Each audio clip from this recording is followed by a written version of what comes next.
আমি আপনাদেরকে সালাম জানাচ্ছি এবং আপনাদের মাধ্যমে দেশবাসীকে আমার সালাম দিচ্ছি। আসসালামু আলাইকুম। প্রিয় সাংবাদিক বন্ধুগণ, আপনারা আমাকে চেনেন। আমি ফজলুর রহমান। আমার বয়স এখন ৭৮ বছর। আমার জীবনের প্রথম পরিচয় আমি একজন মুক্তিযোদ্ধা।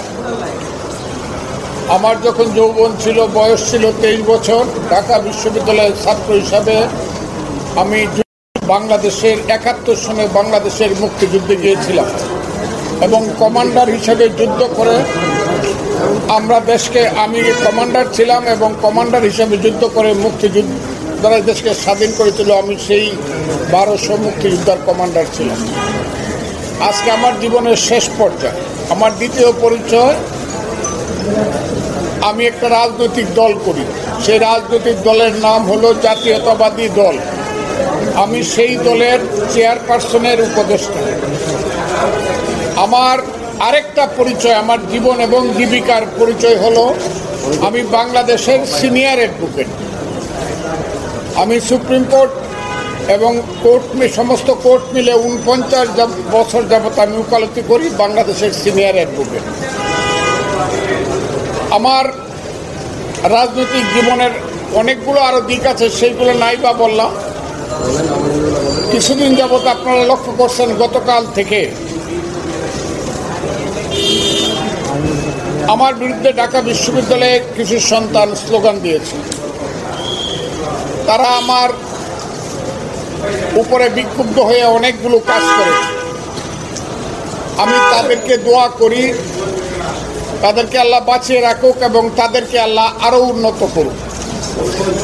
তাদের প্রতি আমার ব্যক্তিগত হিংসা থাকার কোনো প্রশ্ন ওঠে না, কারণ আমার এই যে সন্তান বাম দিকে দাঁড়িয়ে আছে, সে আমার সবচেয়ে ছোট সন্তান। তার নাম অভিক রহমান, সে এখন ব্যারিস্টার।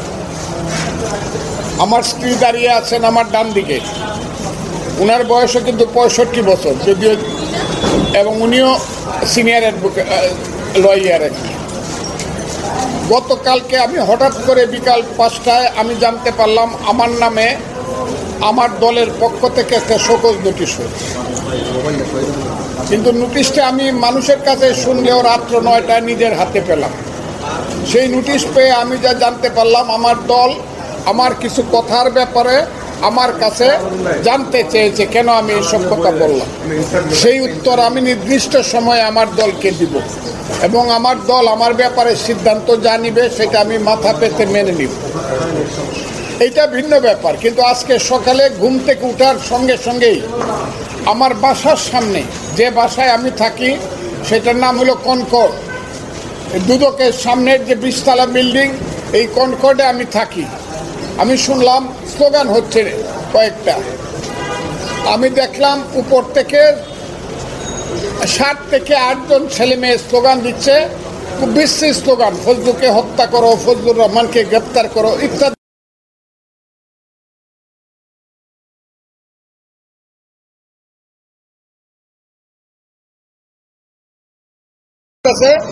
আমি সেই বাসায় থাকি, ভাড়া বাসায় ভাড়া থাকি, মালিক আমাকে বাসায় ভাড়া থাকতে দিব কিনা। 1। 2 নম্বর হলো, আমার মূল প্রশ্নটা হলো, আমি একজন মানুষ করেছিলাম। আমি এই দেশে 61 বছর যাবৎ রাজনীতি করি, কাজে আমার এই দেশে নিশ্চিন্তে নির্বিঘ্নে বাঁচার অধিকার আছে। এটা আমার কনস্টিটিউশন এবং ফান্ডামেন্টাল রাইট। এই রাইট, এই অধিকারের উপরে আজকে আমি দেখছি বাধা পড়ছে। আমাকে হত্যা করতে চায় এবং বিদেশ থেকে কিছু ইউটিউবার, বিশেষ করে ফ্রান্স থেকে কয়েকদিন আগে 2 জন ইউটিউবার অর্ডার দিয়েছে আমাকে হত্যা করার জন্য। এবং কালকে রাত্রে বা পরশু রাত্রে দেখলাম এরা সবাই জামাতের লোক, তারা বলেছে ফজলুর রহমানকে গলা কেটে হত্যা করতে হবে ইত্যাদি। সেইগুলো তারা দূর থেকে বলছে, কিন্তু ছেলেরা একদম আমার বাসা পর্যন্ত গিয়ে যেভাবে স্লোগান দিচ্ছে, এতে করে আমি আশঙ্কা প্রকাশ করছি। শুধু আমার জীবনে আমি মৃত্যু ভয় পাই না, কিন্তু আমি মনে করি অপমৃত্যু তো আমার প্রাপ্য নয়। দেশটার জন্য আমি যুদ্ধ করেছি, কাজে আমার দেশে বাঁচার অধিকার আছে।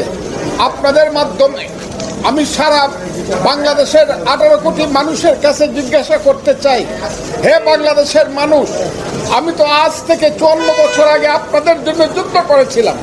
আজকে স্লোগান দাও, তোমাদের জন্য একটা স্বাধীন দেশ সৃষ্টি করার জন্য আমি যুদ্ধ করেছিলাম। তোমাদের কাছ থেকে কি আমি অপমৃত্যুটা আমার কাম্য? যদি আমার কোনো কথায় তোমরা মনে করে থাকো আমি দেশের বিরুদ্ধে কথা বলছি বা তোমাদের কর্মকাণ্ডের বিরুদ্ধে কথা বলছি, আমার বিরুদ্ধে মামলা করো, আমাকে গ্রেফতার করো, আমাকে শাস্তি দাও। আমাকে হত্যা করার জন্য আমার বাসা পর্যন্ত মব সৃষ্টি করে গিয়া, যেটা গত 1 বছর যাবৎ বাংলাদেশের সবচেয়ে, এই পৃথিবীতে এবং বাংলাদেশের সবচেয়ে একটা কুখ্যাত নাম মব, সেই মব জাস্টিস আমার উপরে কি চলতে পারে কিনা এবং চলবে কিনা আমি প্রথমে বাংলাদেশের মানুষের কাছে জিজ্ঞাসা করতে চাই। হে বাংলাদেশের মানুষ, আপনারা যদি মনে করেন একজন মুক্তিযোদ্ধা হিসাবে নির্বিঘ্নে আমার বেঁচে থাকার অধিকার আছে, তাইলে আপনারা আমার জন্য দোয়া করবেন এবং আপনারা আমার জন্য আমার পক্ষে প্রতিবাদ করবেন যে ফজলুর রহমানকে নির্বিঘ্নে বাঁচতে দাও। 1 2 নম্বর হলো দলের ব্যাপারে আমার সঙ্গে দল যে শোকজ নোটিশ করেছে, সেই শোকজ নোটিশটা খুব স্বাভাবিক। একটা দল যদি মনে করে তার কোনো রাজনৈতিক কর্মী ব্যতিক্রম কোনো কথা বা কাজ করছে, দল শোকজ করতেই পারে এবং সেই প্রশ্নের উত্তর আমি দেব। সেইটার সঙ্গে তো এই মবের কোনো সম্পর্ক না।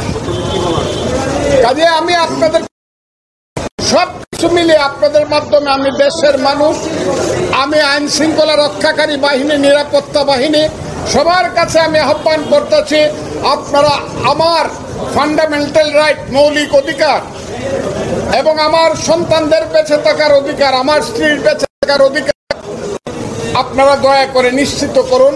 এবং আইন শৃঙ্খলা রক্ষাকারী বাহিনী আজকে যে ভূমিকা নিয়েছে আমি সেই ব্যাপারে সন্তুষ্ট। আবারও বলছি, আমি সেই ব্যাপারে সন্তুষ্ট। আমার বাসা থেকে ফোন করার সঙ্গে সঙ্গে 10 মিনিটের মধ্যে তারা এসে অন্তত আমাকে রক্ষা করার চেষ্টা করেছে, এখনো করছে। আর এখন 5 ঘন্টা যাবত এখন এই মব আমার সামনে, সেইদের সংখ্যায় যতই হোক, বিশ্রী স্লোগান দিয়ে মব বসে রয়েছে। আমি এই কথা বাসার সামনে বসে রয়েছে, আপনারা এই কথাটাও জেনে রাখুন। আপনাদের মাধ্যমে আমি এই কথাটাই আজকে বলতে আসছি, আমার জীবনের নিরাপত্তা সাংবিধানিকভাবে আমার আছে। আর আমি সবচেয়ে বিশ্বাস করি আমার সৃষ্টিকর্তা আমাকে রক্ষা করবে, কিন্তু সাংবিধানিকভাবে ফির দুনিয়াগতভাবে এই দেশের আইন শৃঙ্খলা রক্ষাকারী বাহিনীর দায়িত্ব আছে আমাকে জীবন রক্ষার নিরাপত্তা দেওয়া। এই কথাটা বলার জন্য আমি আপনাদের সঙ্গে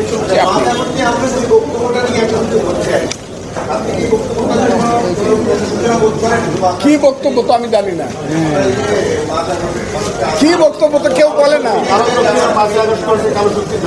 এইটা আমি আপনাকে বলি, এই কথাটা আমি নিশ্চিতভাবে বলবো, আমি মুক্তিযুদ্ধের পক্ষের মানুষ এবং জামাত 71-এ মুক্তিযুদ্ধের বিপক্ষে ছিল। 5ই আগস্ট ঘটার পরে আমি খুব সুস্পষ্টভাবে বলেছি, জামাত যদি সঠিক পথে চলে, 54 বছর আগের কথা বাদ দিয়ে যদি তারা বাংলাদেশের মানুষের কাছে যদি বলে যে আমাদের পূর্বপুরুষরা যা করে গেছে সেগুলো আমরা সব ভুলে গেছি, আমরা নতুনভাবে আমরা রাজনীতি করব, এমন তারা যদি শরিয়া রাজনীতি করে, তাতেও আমার সেলিউট। কিন্তু ভোট পেয়ে তাদেরকে ক্ষমতা দখল করতে হবে, এই কথাটা আমি বারবার। কিন্তু যেদিন আমি দেখলাম জামাত বলেছে যে যারা অস্ত্র হাতে যুদ্ধ করেছিলাম মুক্তিযোদ্ধা, পত্রিকায় লেখা তাদের শিবির বলেছে এবং তারা সমর্থন করেছে, তারা মাপ চাও। এবং যেদিন জামাত বলেছে যে 71 সনের মুক্তিযুদ্ধ ছিল ভাইয়ে ভাইয়ে গণ্ডগোল এবং এইটা একটা চক্রান্তকারী দেশ এই গণ্ডগোলটা লাগাইছে, সেই দিন থেকে আমি মুক্তিযোদ্ধা হিসাবে আমার পবিত্র দায়িত্ব মনে করছি জামাতের এই মুক্তিযুদ্ধ বিরোধী কথার বিরুদ্ধে নিজেকে অবস্থানে নেওয়া। এবং সেই অবস্থানে থেকে আমি কথা বলছি, সেই অবস্থানে থেকে কথা বলে জামাত যদি আমার কথার উত্তর দিতে পারে, আমি তাদেরকে বারবার চ্যালেঞ্জ করছি, আসেন।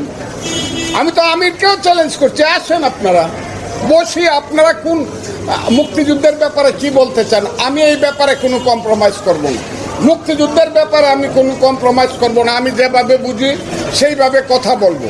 যদি কোনো অন্যায় কথা বলি তারা আমার নামে মামলা করবে, আমি জেলখানায় দেবো, কথাটা খুব ক্লিয়ার। কিন্তু মুক্তিযুদ্ধের ব্যাপারে আমি কোনো কম্প্রোমাইজ বা আমি কোনো আপোষ করব না।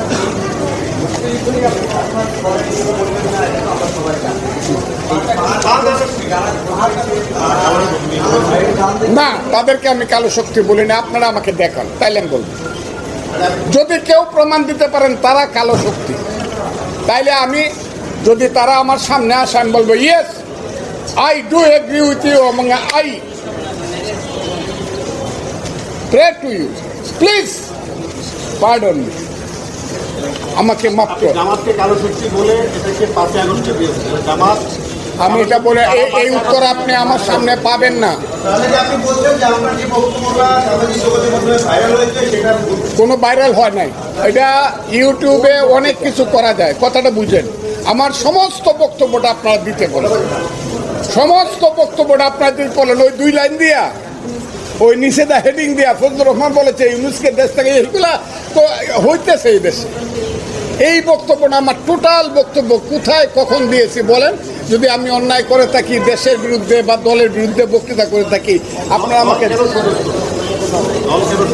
এটা আমি দলকে উত্তর দিব, এখন দিব না, এখন আমি দলের আমি উত্তর ভাই